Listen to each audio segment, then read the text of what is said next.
Sasa hivi mna complain ati Ruto amefanya nini sijui nini. Mimi ningekuwa mtoto wake, mungelia.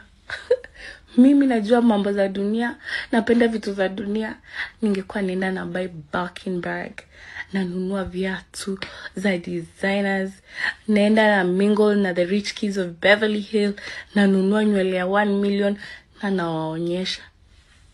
Mimi napenda mambo za dunia, ni tamu, pesa ni tamu. Ati nyinyi mnasema ati sijui pesa haikufurahishi, sijui mimi. Nani hapendi pesa? Mungu alijua nisikuwe Charlene Ruto. Ningekuwa Charlene Ruto, ningewaonyesha maajabu. Charlene is humble. Mimi mungeshanga. Mimi baba yangu ni president of the Republic of Kenya. Mimi natembea na escort ya security. Mimi niko na allowance, a president's daughter allowance. Shukuru Charlene. Mumshukuru, hamna asante nyinyi wa Kenya.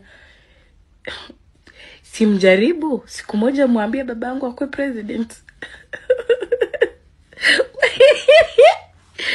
Jaribu siku moja baba yangu akuwe president. Mtashanga. Hata si baba yangu, mimi nikuwe bibi ya president. Ikuwe tu bibi ya president tu siku tu moja tu. Mtashanga. Na siwezi kukua humble. Nita have a collection of bags and shoes. Nitaishi maisha ingine ya kidunia, ya vitu tam. Sijui nini.